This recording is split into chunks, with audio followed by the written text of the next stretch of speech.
Girls, if you don't understand this thing, you'll be lonely forever. A lot of girls reject guys because they're broke, but being broke is not the problem.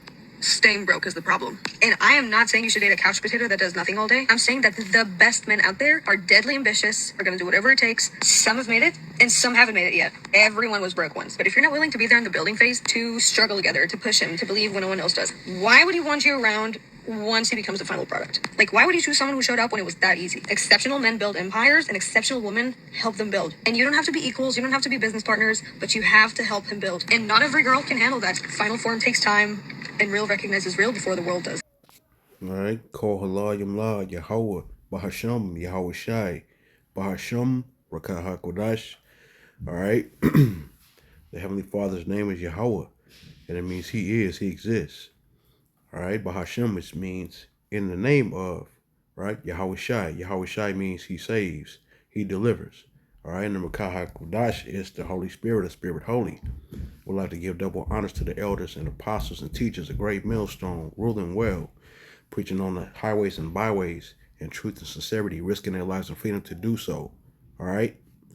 All right. So the Israelites, this is who this is for, right? You so-called Negroes, Latinos, and Native Americans, and you who look like the other nations, but go back to the 12 patriarchs of Israel.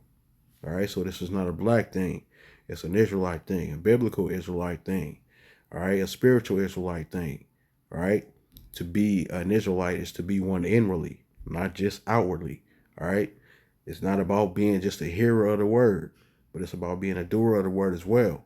Right. And that's believing on Yahweh Bahashem Yahweh Shai and calling on Yahweh and Yahweh Shai in the correct names. All right. Following the correct doctrine. All right. So with that being said, this sister here, she made some good points. She made some valid points. She said, no what, no female, wants a bum, who's going to continue to be that way. But she says most broke men are, ambitious. Okay, and those are the type of men that's going to build empires. Okay, so speaking on the lazy point of what she was saying, because if you don't work, you don't eat, right? The book of Proverbs, chapter 12, verse 27. Lazy people don't even cook the game they catch, but the diligent make use of everything that they find. Right? Diligent. If you check out the definition right there, it says a threshing sledge having sharp teeth. Determination. That's diligence. Determination. All right? Also eager, decision, diligent. All right? Pointed thing, sharp, threshing instrument. All right? Are gonna do whatever it takes. Some have made it, and some haven't made it yet. Everyone was broke once. But if you're not willing to be there in the building phase, to struggle together, to push him, to believe when no one else does, why would he want you around once he becomes the final product? That's a good point. You know, a lot of women a lot of people in general, they'll see a person successful, you know, in whatever area they're successful in, got money, successful and whatnot, right? And want to be there to enjoy the fruits of that person's labor, but didn't want to grind and do the hard work when that person was coming up, you know? That's crazy, man. But it's the truth. Gotta keep your eyes peeled, man, for the plot. Psalms 21 and 11. Although they plot against you, their evil schemes will never succeed, right? For they will turn and run when they see your arrows aimed at them. Rise up, O Lord, in all your power. With music and singing, we celebrate your mighty acts. You know? In verse 12, them arrows is going to be them ICBMs that are going to come and hit them. And our people is going to celebrate with music and dance just like we did when we was delivered from the first captivity in Egypt. Man, I just got finished watching the Ten Commandments with Charleston Heston. They digitally remastered it. It was beautiful, man. Even though the characters in the movie wasn't totally historically accurate, but nonetheless, it was a great film. And then they did feature the Paleo Hebrew. Matter of fact, let me show y'all real quick. All right, so this is a scene when Moses pretty much uh, uh, is banished or exiled from Egypt, and this one right here. She playing the daughter of Jethro, the Midianite priest, or Sheik, and this is his eldest daughter, right? And so these men right here, these are supposedly Amalekites invading their land, to feed their goats or whatever, and she's trying to fend them off. So she's a strong woman. So Moses ultimately falls in love with her, marries her out of all his daughters. So they knock her down or whatever, and then she's there defending her father as well. You know what I'm saying? So let me see if I got a. So basically, she was like pointing to it. You see that? That's the Lashawan Kodash right there. That's the Paleo Hebrew writing. All right. Another part where they got Paleo Hebrew featured. So they got her. This one, they pushed her down right there, so you can see it right there. See the Yah. I think I wrote it down too. What it say? Because this is Jethro's name, and then the Paleo Hebrew is pronounced Yahah Rawa, and that means his excellence. His abundance. Because Jethro, he had land, he had goats, and he had a bunch of daughters, right?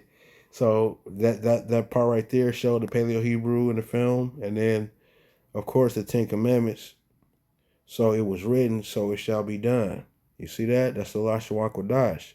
And this film was made in 1957, so it's historically accurate. And I remember Elder Apostle Tahar saying they actually was featuring the Lashawan Kodash, the Paleo Hebrew, ancient Paleo Hebrew, in the movie, and you can see it right there. Yep, Ten Commandments. Written with the finger of Yahweh. You can see the scene where it's like, Yahweh, he's printing it out with fire. You know what I'm saying? Yeah, so that's cool. So let's get back to the little video. Problem. And I am not saying you should date a couch potato that does nothing all day. I'm saying that the best men out there are deadly ambitious, are going to do whatever it takes. Some have made it, and some haven't made it yet. Everyone was broke once. But if you're not willing to be there in the building phase, to struggle together, to push him, to believe when no one else does, why would he want you around once he becomes the final product? Like, why would you choose someone who showed up when it was that easy? Exceptional men build empires, and exceptional women help them build. And you don't have to be equals, you don't have to be business partners, but you have to help him build. And not every girl can handle that. Final form takes time, and real recognizes real before the world does. And that's facts. I mean, you heard it directly from her. This right here, this kind of woman right here. She's got her mind right. This the kind of woman that a brother, if he is seeking a woman, should go after. Because after all, it says in Proverbs 31:3, give not thy strength unto women, nor thy ways to that which destroyeth kings.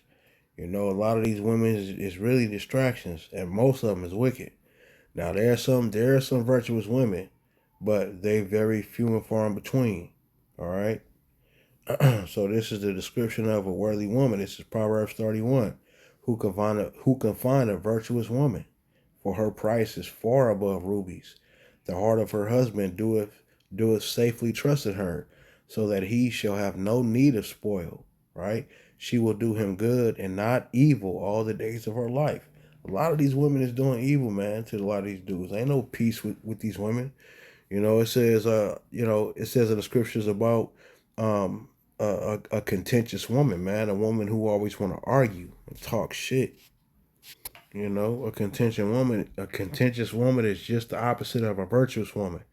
It says in Proverbs 21:19, it is better to dwell in the wilderness than with a contentious and angry woman. All right. And this next piece of footage is gonna be evidence of what a contentious woman looks like. And there's a she looked like she could be an Edomite woman, but she could be a Jake woman the way she was talking.